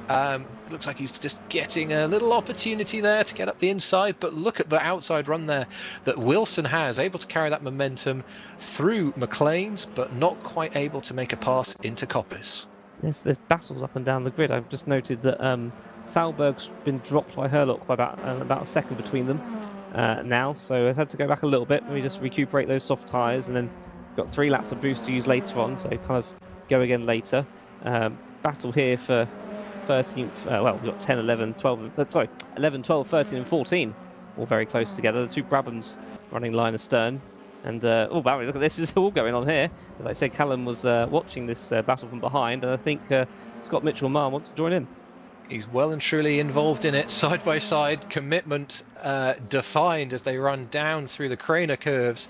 Got to give yourself a little bit of margin there just to make sure you stay on the tarmac. You've seen quite a few cars go off. Oh, Herlock's gone off. Herlock's gone off. Herlock has gone off, and it's down to 3rd. Samuel Salberg managed to recover it. I think they went wide at the down the hill. Just went a little bit too much sideways. Yeah, nearly dropped the whole thing. Did actually manage to hold it on the grass. So well done, Herlock. But down now to 3rd, and that kind of entourage of cars is very close behind. Entourage, I like that. Here comes the replay. Let's just see what happened here to previously 2nd place Herlock down into the Craner curves. Just going to get the weight transferred, car positioned. That's a little bit wide, just a little bit of over rotation. It unsettles him, catches the car, takes him off the road. But my word, what a save from the RSR driver. How have you held on to that, Dan? Fair play. That is such a big moment. Not many would keep that car pointing in the right direction. Done very well there. I think they'll be very happy to hang on. Now a couple of seconds behind Salberg, who's 5 seconds behind Stevens. We've got a replay here of Mitch Maurice. What happens here? Again, just goes that bit of grass. If you're not careful, we'll spin you round. Not quite like a record, baby, but there's a nice gap to pull back onto. Yeah, nice gap. No harm, no foul. And in 20th place. There we go. And again, a very literal example of how hard it is to hold on to that car. There's a bump there. It's grass. Of course, you're not meant to be racing over it. But a little shock into the suspension, and it's a passenger you become, not the driver. So well done to Herlock for gathering that one up. He does have a deficit now to make up. But I think in that situation, I'll be thrilled with holding on to 3rd place and not being in 20th. Yeah, not being in the wall. I think it's very lucky there. Could have easily just kind of gone left still and smacked it into the wall. As we've got battles up and down the field. Cedo Wire in 12th place and behind Zachary Evans in 13th. Just look like Cedo's kind of holding up everyone, just letting Knops kind of pull away quickly. But I mean, Cedo's now got 5 laps of boost, and there's 5 laps left. So very good if you're only using one lap of boost to save the other 5 for these last 5 laps. And let's see what they can make use of them. Yeah, I just wonder if there's perhaps a little bit of tyre difference. We've got Wire and Knops on the medium tyre. Elliott ahead's on the soft. Can't quite catch that. No, everyone's on medium. So yes, this is a straight fight for position here. No tyre involvement. Of course, boost being used strategically. But yes, a fair straight fight here. And it actually looks like Cedo's had a bit of a reprieve as London, I think that was Evans started to scrap amongst themselves. But let's just return to the front of the field. We've got Dan Kell here in fourth, catching up now to the recovering Herlock. I do wonder that moment there, that catch, while a fantastic save, will have potentially hurt his tyres, perhaps overheated them, taken a little bit of life out of them, as Richardson, brave, committed move on the brakes past the King's car there. He's got that one done. Can he contain and maintain that position on the exit? Covering the inside, little flash of the lights there. I think that's from Luke Mitchell as he covers the inside, moves across to take his line, but he's outbraked himself. He's missed the turn-in point, and that has opened the door there for Mitchell. Not quite done. Richardson on the boost to try and restore and regain that place, which he now has done. It does indeed. Yeah, we're now starting to see those drivers that have kept a few laps of boost in the pocket can really open up the taps now, and I do fear a little bit for Herlock with that 1 second's worth of boost, with Dan Kell behind with 3 laps worth. That's going to be a fun one to see, because Kell is only half a second behind Herlock, so not exactly much in it between the two of them, as we've got Alan Smith up into 9th place, is kind of just holding back, just seeing what these Kings ahead are doing, see if they trip up over each other. And yeah, that would be a nice little, that'd be a solid top 10 finish for Alan if he can hold on to it. Absolutely. As yeah, it looks like the two Kings, are they going to swap positions? Looks like that was kind of planned, I'd say. So planned or certainly helped, not fought too hard, but I think that's a good inter-team thing to do. But I think when you're out on the track as well, it's a bit of racecraft. You're working together, you want to obviously finish as well as you can, but if there's a car which is clearly faster, it's better for your race just to let them past, focus on your pace, focus on your race, and the world will work things out. You will get that opportunity and result back in due course. Dan Kell now well under attack from Callum Wilson. My goodness, the Sector 1 driver making all sorts of progress in this, the second race, right up with the Calamity Ford Focus, and I think is going to have a bit of a task to keep this BMW back. I wonder if this is to do with, obviously both on soft tyres, but you've got a front wheel drive on soft versus a rear wheel drive on soft. I wonder if that's kind of benefiting the BMW as they go through this long right-hander here, which will be really painful on those front tyres now for front-wheel drive. Yes, indeed. Of course, rear-wheel drive cars, the front tyres are doing turning and braking, the rears are doing all the traction. Of course, front-wheel drive, the front wheels are doing everything. So much harder on those front tyres, and as the race runs to its conclusion, those front tyres will definitely start to feel a little worse for wear for Kell and his Ford Focus. So yes, I think you're on the money there, Phil. I think a little bit of tyre and drivetrain factor coming into this as we wrap up this second race. We've got a replay here of Jack London. I did see just DNF, so I think this is going to be a replay of what they did. So all fine so far. Oh, little twitch, caught it, didn't catch it. Going into the scene of the crime, and yeah, that's a heavy hit. So heavy that we've lost a tyre, and that's the reason they have sadly retired. Pity for London there. Quite a few cars getting the run down towards the old hairpin, just a little off in the second race, which is a pity, but there we go. It's tricky, and as mentioned in the intro, you got to be committed. Joseph Herlock recovering from a DNF in the first race. He's made his way up into the points, which is excellent to see, but he's not done yet. He's currently in P14, fighting Zach Evans in the PMR Hyundai for 13th, right under the rear wing of that Hyundai as they run into the braking zone over the little rise into the final chicane. Really hustling the back of that Hyundai, but not quite close enough to make a move. No, indeed. I'm just watching Tom Stevens going through the last few corners. He's done very well. He's got a nice 5.2 second gap over Emil. The fight seems to be Dan Kell 4th and Callum Wilson in 5th. There's going to be any moves at the top 5 for the end, but no, Tom did very well there. Good start, got the lead, and then obviously Herlock had that mistake, took advantage of it, and Salberg obviously causing the fight, caused a nice big gap, and has worked it for a win. He has indeed. He has to bring it home first, of course. The gap is 5 seconds. That looks pretty healthy. But let's just talk about Mitchell Marm here, trying to make his way past Richardson. The two Kings cars not having as much success in the second race here of the day, but still running well. But let's now focus on Tom Stevens. the two Kings cars might have fallen back a bit there, but this one has definitely moved forward. Tom Stevens wins in fantastic style. Race 2 of the evening.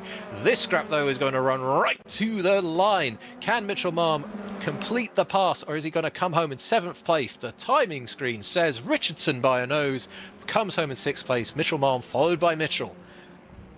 Still some brilliant points there for the Kings again. Herlock doing really well to hold on to that 3rd place. I really did think they were going to go backwards, as we've got a Hyundai, interesting, doing a bit of lawn cutting there. Not quite sure what that was all about, but that was Zachary Evans, I think, in 18th, as we see the last runners and riders coming on the line. And yeah, that was a great race to watch. It was, and I think we're starting to see again, perhaps boost, perhaps tyres starting to play out. We'll have our reverse grid, which we'll touch on in just a moment. But interesting to see, just to see how important, how impactful, some scraps, some overtaking, some racing, what that can do for the gaps, how it can compress, how it can build. Well done to Tom Stevens. He focused on what he needed to do, which is to get his car home first. Yeah, great bunch of points. We're kind of seeing early on that Herlock's always going to be there. And it looks like Kings as a constructor are going to be the ones to watch. Those Hondas look very formidable once they're near the front. But Herlock showing if you can just get a right amount of slip angle on that BMW, it's a beauty to watch. And if you get that slight slip angle wrong, you're going towards a wall unless you've got the skill to recover it. So fair play to them. I think they deserve that 3rd place after that save. Let's run through the finishing order for race 2 this evening. Tom Stevens came home in 1st position. ML Seilberg for Creek Racing by Kings in 2nd, with Daniel Herlock in 3rd, rounding out our podium. Rounding out the top 5, we have Daniel Kell finishing in 4th, with Callum Wilson in 5th. Jordan Richardson for PMR powered by Richards & Co Racing came home in 6th, followed by Scott Mitchell-Malm and Luke Mitchell, both for Kings Racing, in 7th and 8th. Rounding out our top 10, we have Ryan Elliott for Kart Marketplace with RSR in 9th, and Alan Smith for Craven Racing coming home a fantastic 10th position. Must have missed there, Alan Smith. He dropped a position right near the end there, but still top 10, brilliant work. We've got the Brabham Motorsports, Bert Knops and Cedo Wire in 11th and 12th. 13th is Joseph Herlock, I should say, in the other RSR. Ben Willis, 14th position, with Matthew Williams getting the last point for Craven Racing in 15th. Daniel Scott in 16th place, with Dave Brewster in 17th. Zachary Evans in 18th. Mitch Marie for the Panda UK Racing, and the admin has asked me to try and repeat that 5 times, so I'll try later. Robin Moling in 20th place for Drake Racing, and then we've got Jordan Hyde finishing a lap down in 21st, and then 3 retirements: Jack London, Aaron Markham, and Carl Benton. And just to keep the admin happy, Pans Panda UK Racing, Pans Panda UK Racing, Pans Panda UK Racing, Pans Panda UK Racing, Pans Panda UK Racing. That's easy, mate. Challenge laid down, challenge seen off. Oh boy, I think this is yet another thing we're going to have to watch and plan out over the remainder of the season, isn't it, Phil? That was just too easy. There's RSR powered by, not RSR, Richards & Co Racing is the long one, isn't it? PMR Motorsport powered by RSR. Powered by, yeah, that one. There you go. Done, sorted, broken. Round 2. I'll do that one for round 2. Very good. So we've got an essay and we've got a tongue twister for you to practice. There we go. Excellent. I'll keep you busy. Hopefully the weather's cooled down. Oh, we will see. We will see. It's warm tonight. I imagine it's warm in the rigs. But hey, if you see that warmth and you see, yes, I don't mind a bit of that challenge, and I want to find out more about Virtual Motorsport Online and TCUK, well, we'd love to see you. We've got a range of obviously presence in social media. We have an active Discord server, and a range of racing. We're just kicking off our touring car championship to round out this year, but we have all sorts on offer. We've just wrapped up our rally championship, and well, I'm pleased to say that I'm joined by a champion. So Phil, talk us through your rallying exploits of the last few months.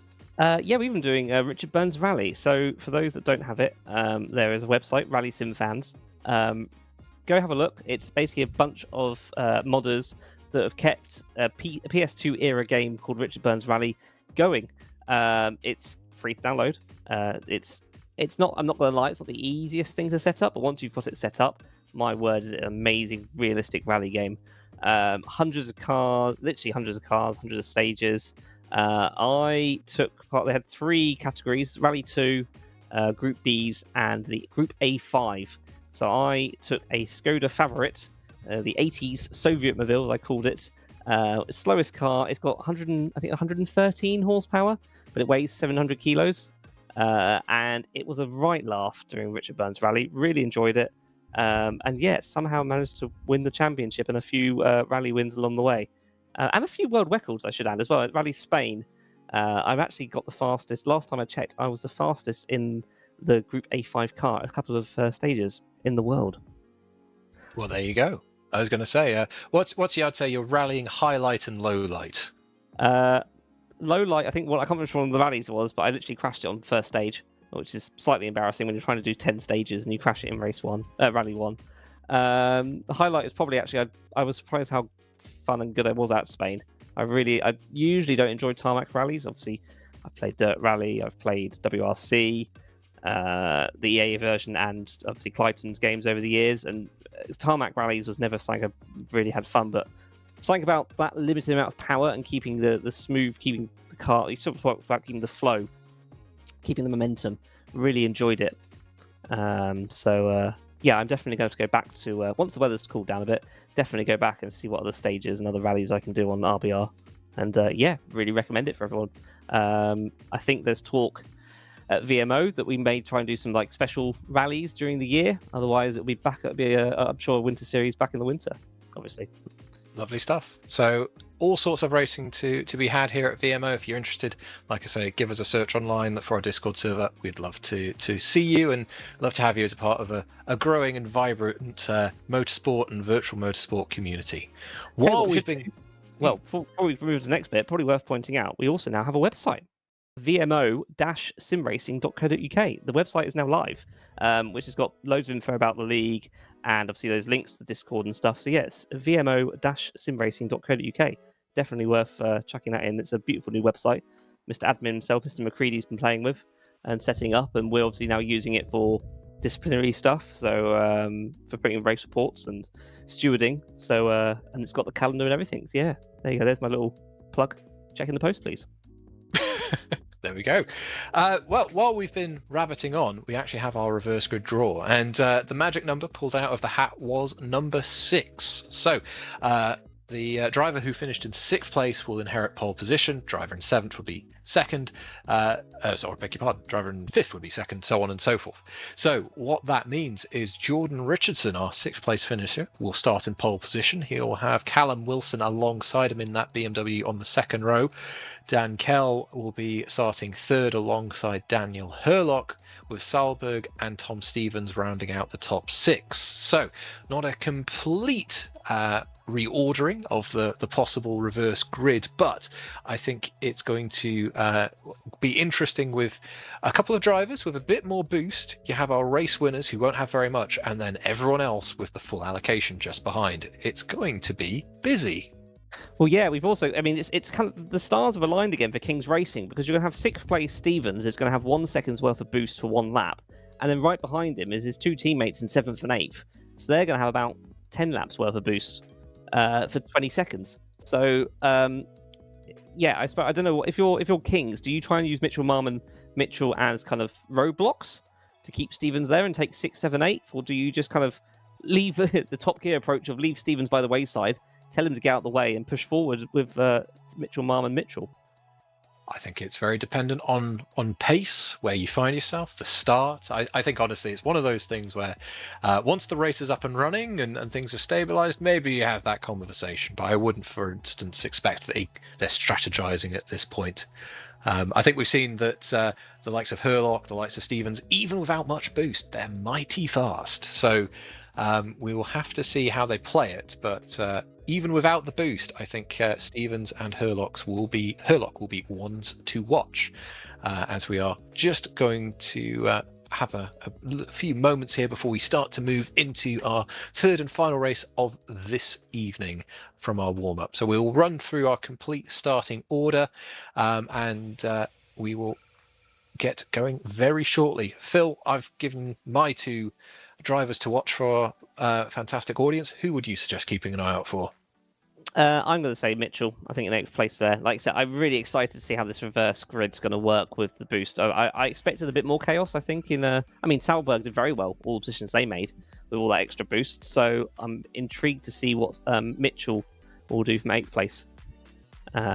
Just having to sort out final bits of boost. Famous last words, dare I say it. This evening so far has gone really smoothly. There you go, commentator's curse for you. Let's find out what happens. Yeah. So that is a a definite juxtaposition to the gods of racing fate. We'll have to see and hope that nothing ill comes of that, no big accidents before turn 1 or anything worse than that. So we will see. Drivers just getting themselves together to begin the formation lap. Just a quick word on the tyre allocation. Jordan Richardson, our pole sitter, has soft tyres for this one. So does Luke Mitchell and Ryan Elliott. So a lot of drivers in the field on mediums, but Richardson, he's got that soft tyre to work with and an open road ahead. That is very much worth pointing out. We're seeing the soft tyres seem to be working really well here. Even if the weather is 17 degrees and track temperature 37, it does seem to do the job and hold on, importantly, in those final laps. I remember when I used to race here, I used to just struggle. I could get the grip out of the soft tyres, but by lap 10 or 12, those soft tyres were done. And those last 3 or 4 laps were absolute hell, and I hated it. So if you can just make them last those last 3 or 4 laps, you're kind of in the pound seats. And yeah, obviously Richardson at the front, a decent amount of boost, not the max, but a decent amount, and soft tyres, not a bad place to be. Indeed, there's also a salvo of 4 drivers in around positions 13 through 15, 16 or so, all with soft tyres as well, with a number of drivers ahead of them with the medium. So quite a bit to watch out for tyre-wise here, as our drivers are now circulating on the formation that will quickly run through our starting grid. We have Jordan Richardson starting in pole position from Callum Wilson, Daniel Kell and Dan Hurlock round out row 2. Salberg and Stevens round out our 3rd row, with the King's cars of Scott Mitchell-Marm and Luke Mitchell rounding out the 4th row. Car going off there in the grass. We'll get to that in just a moment. Ryan Elliott will start in P9 with Alan Smith starting 10th. You've then got Bert Knops in 11th. That definitely wasn't the winter racing line. Cedo Wire in 12th place for Brabham Motorsport as well. Joseph Hurlock, for RSR in 13th. Ben Willis starting 14th with Matthew Williams in 15th. Drake Racing's Daniel Scott in 16th with Dave Brewster for Inspire Racing in 17th. The PMR powered by Richard & Co Racing car of Zachary Evans in 18th. Mitch Faree 19th, Robin Moling in 20th, and then it's last 2 rows, Jordan Hyde, Jack London, Aaron Markham if he keeps the car on the circuit, and Carl Benton. Getting some advertising time for the sponsors. I think that's the positive look at that. A little moment on the formation lap, easily done. I think we've all been there. Yeah, getting on the grid is obviously successful. Let's do these last 18 laps, shall we, Chucky? Yes, let's indeed, Phil. So as our drivers now line up, we wait for those engine notes to rise and the lights to come on.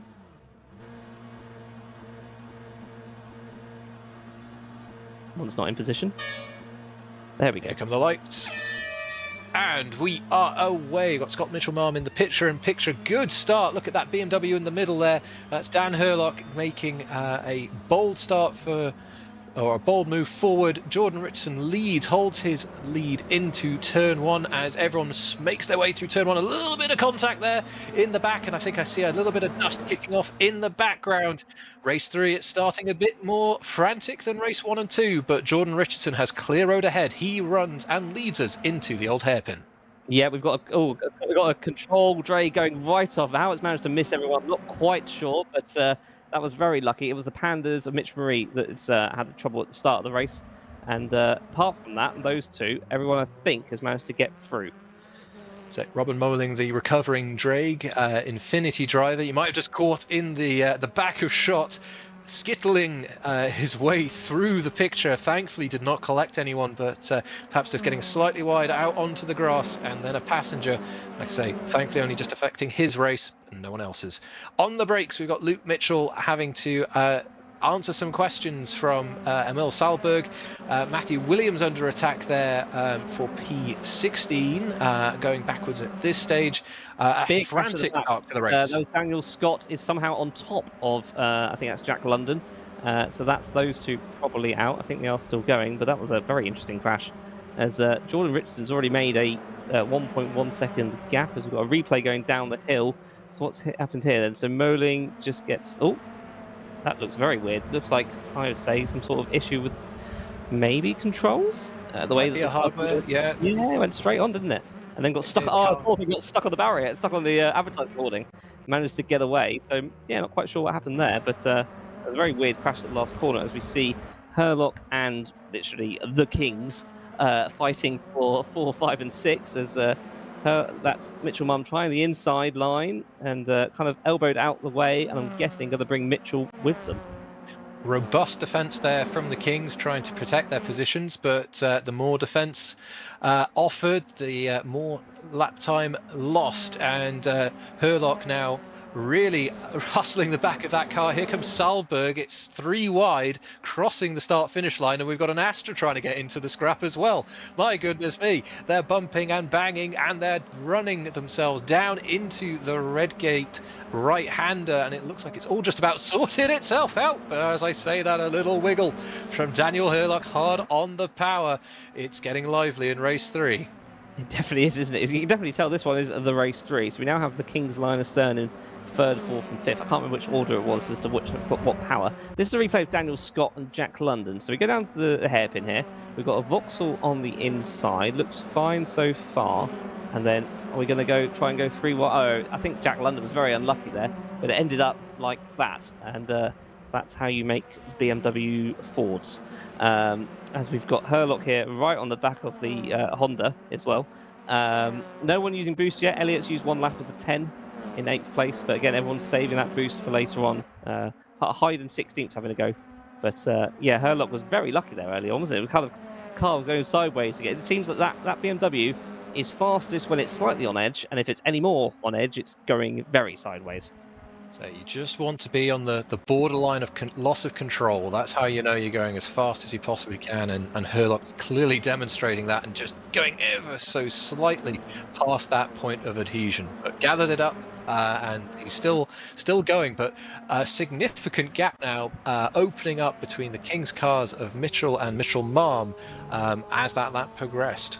So we've got a replay of Matthew Williams, currently now in 13th, so a lot of dust, all going fine so far. And then as we go through this right hand, hello, this kind of I'd like to speak to you. Yeah, very lucky that didn't collect. Remind me of that, I think it was Liuzzi in the HRT at Monza all those years ago. It came sideways into turn 1 and took out, I think, Rosberg.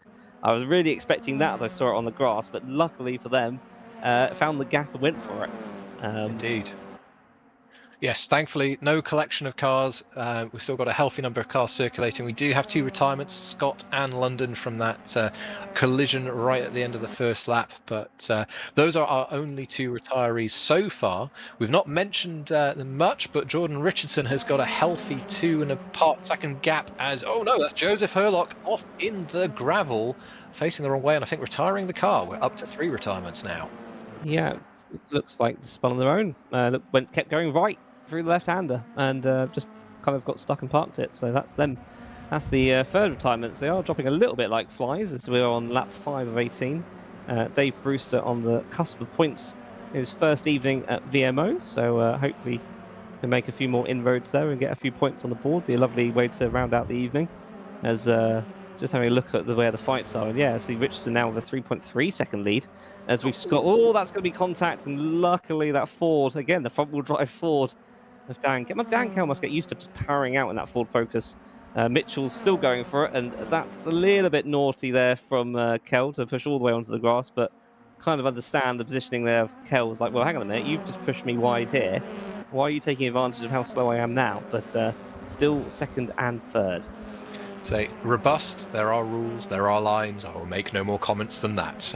Let's focus on Matthew Williams here in the Craven car, chasing down his teammate Alan Smith for 12th place. We've got Ben Willis in the Control Infinity just ahead. These cars, I think, predominantly on the soft tyres. So we'll have to see how these folks make their way. Smith actually on the mediums, I beg your pardon. So perhaps we've got a little bit of difference here between soft and medium rubber. A little bounce there on that Hyundai as it hits the curb, running down to the old hairpin.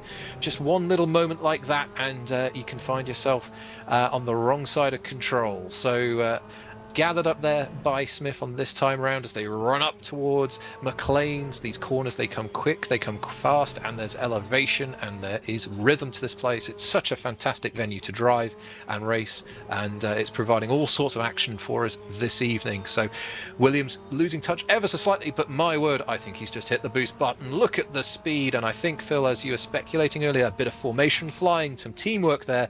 Williams passes Smith there for 12th place. Yeah, there's no point fighting your teammate. You might as well use that boost to kind of get by and then kind of try and push the cars ahead. I've just been watching Dan Kell and Scott Mitchell-Marm fight for second and third. I just feel like the other two guys in the Kings are just like, hurry up, Scott. We've got a race to get on here. This is giving Jordan a great opportunity to run away. The gap now up to 5.2 seconds from Dan Kell. So this kind of Kell's kind of the cork in the bottle for these Kings racing. There's obviously, luckily for them, the gap between 5th and 6th is about 3 seconds. So, yeah, they can still fight, but not for too long. Indeed, the three Kings, wise Kings, trying to make their way through. Good little move. What a scrap. Found a way through there. I think that is Dan Herlock. Yes, it is, on Emil Salberg, dancing that car through the one car's width space that was left. Lovely overtake. We return to the three Kings trying still to make their way past Dan Kell in what may be the widest Ford Focus in the country. As they run through the final chicane, they are still nose to tail. Kell having to use all of his racecraft and wherewithal to keep an eye and keep this second place. As you say, Phil, Jordan Richardson, we've not seen or mentioned him too much. He's 6 seconds up the road after 8 laps. He's having a great time. Yeah, he is. He's checked out. Obviously, decent amount of boost as well. I think more than all these cars, really. I suppose Mitchell-Marm's got quite a bit. But yeah, Stevens there in 4th place. They're kind of, just kind of staying in the group effectively. And I imagine in a moment that Mitchell will ask to overtake because he's got a few more laps of boost to use. But for now, it's just kind of the Scott and Dan Kell show. It's trying to find a way around this very wide Focus that's kind of using all of the track and then some, but using it very well. And this will be the problem here, is whether can Scott go around the outside and use a bit of boost? He's going to give it a go. He's been given the room. He's got the run. He's using the boost. Can he get it done? We will find out.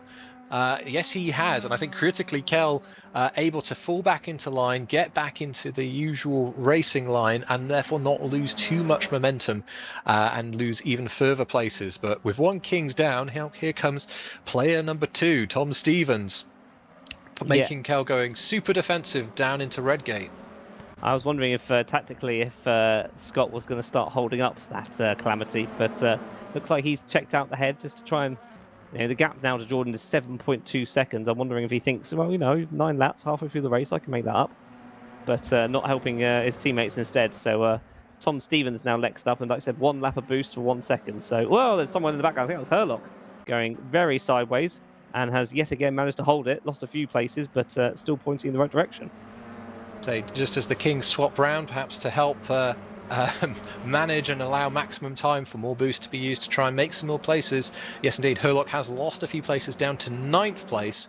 We'll hopefully have a replay of what happened there, but not ideal, but still in the running. Luke Mitchell now in 4th place will be making designs and a move on Dan Kell once he catches up to the back of that Ford Focus. Yeah, definitely. Again, it's going to be a case of having more boost. If you've got a replay of Herlock, it's going to be the same accident, isn't it? He's going to go through this right-hander. He's going to go slightly a little bit wide on the grass, slippity slidey. He loves that bit of grass, he does. Very close to that wall, though. Much closer. Bet he skipped a heartbeat or two there, but managed to recover. So we cut back to the next show of Dan Kell versus a King, and it is indeed Luke Mitchell with an extra 6 laps of boost. Sorry, 4 laps. It's 4 versus 8. So lots of boost to use. Lots of boost to use. I think we saw boost in the earlier races definitely does help, can definitely make a move happen, which may not otherwise, but you still got to put yourself in the right place to use it. Now we've got another onboard here of Herlock. Just looks like he just gets on the curb a bit too eager on the power perhaps, and then is on the the winding off-country route back to the Starkeys Bridge complex. Yep, Luke Mitchell now got the inside on Dan Kell. This should be quite easy, using that bit of boost on this lap to get ahead. Ooh, Kale thinking of coming back. Little nudge there into the hairpin, but now down to 4th. And next up behind them is indeed Stevens. Is indeed. So will Stevens, with his 1 lap of boost, be able to make something work here against Kell, who has 4? That's going to be a tall order. As all of these folks continue to scrap, everyone has caught up, of course. So we now have the likes of Ryan Elliott, Cedo Wire, and Dan Herlock not far away either. Here we go. We've got Tom Stevens, and he is now under attack by Ryan Elliott, and he has been able to get there. Not quite. Tom Stevens fights back on the apex of the old hairpin as they now run up the hill towards McLean's. This is exactly what Dan Kell wants to see. He's already made a little gap for himself. Ryan Elliott wants to get in the mix here and try and get himself on the podium. And this is what I feared for Stevens, that 1 second of boost. His teammates have kind of run on the way, but now he's under pressure from Cedo Wire. He's got an extra 7 laps of boost. After this, you've got Herlock with an extra 3 laps of boost. So, as we see 2 Hyundais having a little fight for that last points position, and BMW of Dave Brewster behind looking to get involved as well for that last point. Yes, scrapping, rubbing, no major ills or anything there, but Alan Smith with an excellent point score in the first race. Can he make it 2 in a row? We will have to wait and see. Fantastic to see, as you say, Philip, David Brewster on his debut, doing really well. Good stuff to see. We now return to our scrap here for the top placings, and it looks like Tom Stevens has lost another position to Cedo Wire in the Brabham. Yeah, like I said, this kind of hasn't got the speed at the moment. And obviously you get Cedo with the soft tyres, more boost. Stevens basically none boost. I'd be interested to see if Herlock can make that extra place before the end of this race. We're 2/3 of the way through it already. The gap Jordan's got is kind of steadied out at 7 seconds. So, yeah, I think for Jordan, it's just kind of take it easy. Don't push too hard. You know, there's a race win here available to you. Obviously, I know Scott Mitchell, Marm and Luke Mitchell are close to each other, but they're just kind of pulling each other along. Made a nice 3-second gap to Dan Kell, and that's what had the train going on here. Brewster having a little look on the back of that Vauxhall. Yes, I think Vauxhall just being able to get its way past the BMW driver on this lap. Now we've got the Hyundai having a look over the little rise into the braking zone, into the final chicane. It looks like the Hyundai there has been able to make another place. That's up to 17th place. Yep, Cedo Wire, and that is Elliott? Nope. Yes, it is Ryan Elliott in the Vauxhall. Going down the hill side by side. This is for 5th place. Cedo's got it back. And a little bit of tagging there is going to push them both wide. Stevens going to have the really good line here. Can't do anything with it. This is going to be... Oh, no, he's going to try the outside line to get the inside on this left-hander. Needs to be a little careful. Don't want too much powder on your nose. Little nudge on the brakes there, but yeah, one of those situations. You've got 2 cars scrapping into the old hairpin. You don't have too many other places to go in that situation other than trying to take that slightly wider line. But yes, Cedo has arrived. So has Dan Herlock. There he is, recovering. And it looks like he wants to have a go at Dan Kell now. So Tom Stevens falling back a little bit in this stage of the race. Herlock now actually having a look at the back of that King's Honda Civic Type R. And goodness me, just watching the hands there of Dan Herlock on the wheel. Quick hands making his car dance through that final chicane. Yeah, it's a little bit like a reactive move there on the braking, but I'll let that one slide. Looks like it's all fine so far. 5 laps to go, including this one. Richardson started to use their boost. It's still a nice... the gap now nearly 8 seconds. I don't know if that's because of a little bit of boost or just where they are on track. But this seems to be the main fight to watch, because I doubt the 2 Kings are really fighting each other in 2nd and 3rd. Not at the moment. We've got Luke Mitchell in that 2nd King's car, currently running in 3rd place with the fastest lap of the race. Of course, that scores you points. Every point matters, so that's a handy one to have in your back pocket.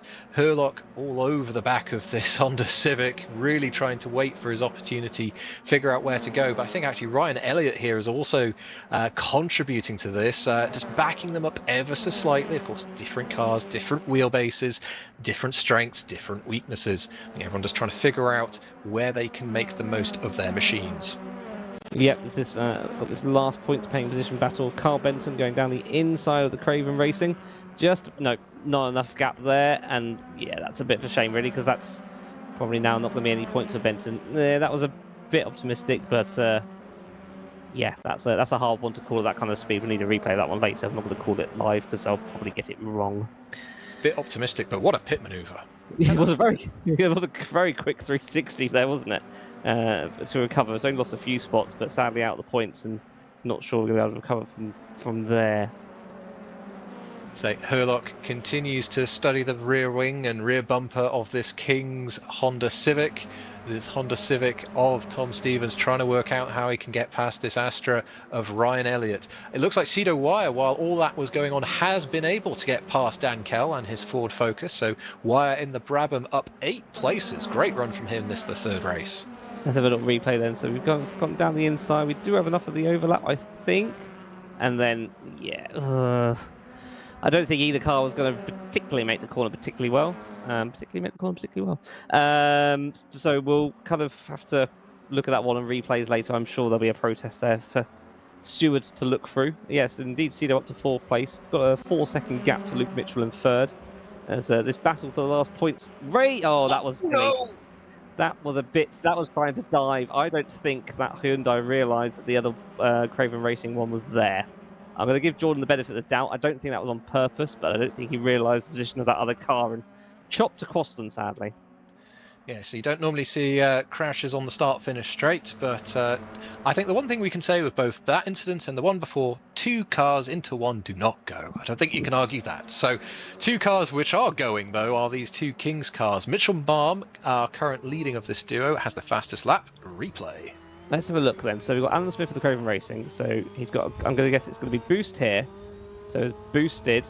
Yep, following in the slipstream. Yeah, that's fully on that car. Sadly, that other car T-boned itself into the shadow realm there. So Alan, very lucky to keep the car going. And of course now means they're running in 16th. Yeah, that was a bit silly, I think, from Benson. I think they're going to look back on that one and be like, yeah, that was my error. Jordan Richardson has not made an error. He's leading beautifully. 8 seconds, hustling his car, grounding out there. Little spark as it bumped into the asphalt. 3 wide here for 10th place. We've got Callum Wilson, Ben Willis. 3 wide into the Cranos is bold. Will this work? It does! Incredible! And Willis to the point. Oh, fantastic racing. Little lockup, momentum loss. Can the Infinity hold this one? Yes, yes, yes, he can. Up the hill. Wow! Good racing. I doffed my cap. I expected fireworks that one. Also, just up ahead, you've got Herlock and Stevens fighting for 7th and 8th. And I think this one's going to go to Herlock, but Stevens will get their elbows out as much as they can. But Herlock's got the power here. They're kind of locked towards each other. Is Stevens going to back out of it? Still alongside. And are they going to go too wide through this? They are, but it's not going to work. But Stevens lucky that he didn't end up in the wall and only lost a position as Salberg's taking the rally course route, maybe the winter racing route. Yes, it's all getting a bit dirty towards the end of the 3rd and final race. Dirty in the off-road sense, not driving standards necessarily. So as our drivers duke it out for every last possible point, we've got a scrap here for P14, 13, 12, and we've got P15. A replay here. We've got perhaps the explanation for that off-road action. Yep, so the BMW, this kind of 2 coming together. Luckily for Salberg, managed to not hit anything, and obviously lost 1 position, I think, out of that with the car they were fighting. But Jordan Richardson, 7 seconds ahead. Nice, easy Sunday drive and first win, race 3. So in order to finish first you have to finish. No mistakes, textbook drive. Lights to flag. Jordan Richardson wins race 3 for PMR powered by Richards & Co Racing. Such as his advantage, we have to look back and wait for 2nd place to come home. And the 2 Kings cars of Scott Mitchell-Marm followed by Luke Mitchell round out that podium. We've still got fights though. Here we have a battle for P13, 12 and 11. It's all kicking off, isn't it? For this last points position. So we've got 13th there is Zachary Evans. Is the other Vauxhall going to get them on the line? Not quite. So I do think that does mean Alan Smith actually does indeed finish 16th again. I just, how do they do it? I want to know their secret. Such a shame. Keep finishing just outside the points. Kind of a running joke nearly in VMO. Jordan Hyde there, last runner, finishing in 21st after that pirouette. And what a fantastic evening again! Like we just kind of carried on where we left off last season. It hasn't missed a beat, and that is why we love touring car racing, and that's why we love TCUK. It is frantic, it is fast, it is fantastic, and another race in the books. And I think again a little bit of everything. You've got that textbook lights to flag drive. You've got some overtaking. You've got momentum. You've got strategy, and some stunning racing. I still cannot believe we just had 3 cars down the Craner curves without a big accident at the end of it. Kudos, well done, folks. So 3 races done. Wow, where did that time go? I know, and that third race got a little bit kind of elbows out, but it was great fun to watch. So let's run through the finishing order for this, the third and final race of this evening. Jordan Richardson wins in fantastic fashion from Scott Mitchell-Malm and Luke Mitchell. The Kings team already putting their mark and setting out their stall for this season. Cedar Wire for Brabham came home in 4th place with a great race there in race 3, followed by Daniel Kell. Ryan Elliott, Tom Stevens and Daniel Hurlock came home in P6, 7 and 8. And rounding out our top 10, we have Ben Willis and Callum Wilson. Then down in 11th place, we have Emil Salberg, managed to recover there after that contact earlier, right at the end there. Matthew Williams in 12th position for Craven Racing, and Zachary Evans in 13th. Aaron Markham 14th, and Dave Brewster indeed getting that final point and first point, I believe, for them in 15th. Alan Smith, Forever 16, with Carl Benson in 17th, another car doing a little pirouette for us earlier on. Bert Knops in 18th, Mitch Free in 19th, and it's Robin Moling rounding out the top 20. We then had Jordan Hyde was the last finisher, and then 3 DNFs in the form of Joseph Hurlock, Jack London, and Daniel Scott. So there you go, 24 runners and riders, 3 races of 18 laps each, and I've been thoroughly entertained, Phil. I hope you all have been watching along with us. When is our next round? Well, 2 weeks' time. 10th of June, we go to Brands Hatch and its Indy configuration, an entirely different animal to the circuit we've just seen here. It's always provided some excellent and interesting action. We had a big accident in the first race last year. Hopefully we don't have that again, but 2 weeks time our field descend on Brands Hatch, and we hope to see you there. We of course have a run of Snetterton, Alton Park and Thruxton before our summer break, and then of course Knockhill, Donington Park we return to at the start of September, Croft, Silverstone and Brands Hatch GP to round out our season. 1 round down, 9 to go. More of the same, please, everyone. What a good first evening of VMO TCUK. Yeah, I think that was a good battle. Well, as we saw battles up and down the field, we all thought Hurlock was going to have it his way, and I think the Kings have definitely said, "No, you're not, mate. We're going to give you a good battle," and yeah, it's set up really nicely. Absolutely. So, like I say, plenty more racing for TCUK to come. I hope you can join us in 2 weeks' time for that. If you want to find out more about VMO, head over to the website, look up our Discord and social media feeds, and who knows, you might find yourself on the grid this year or in future years. So we'd love to have you come along and join the VMO community. Phil, your final thoughts of this evening? I've just really enjoyed it. Really good battles. The new boost system has worked. I mean, flawlessly as well. So big up to the admin team and stewards and everyone for getting that working. Yeah, it makes those races really tactical. You got to think about when to use it. And Brands Hatch, like I said, different beast, very short. So how the boost system works there is going to be very different. And looking forward to it already. Absolutely, couldn't said it better myself. So on behalf of Tom on cameras, the league, thank you again so much for joining us. Thank you to the racers and all of the folks behind the scenes who helped make obviously the race happen. We will see you in 2 weeks time at Brands Hatch Indy for more TCUK.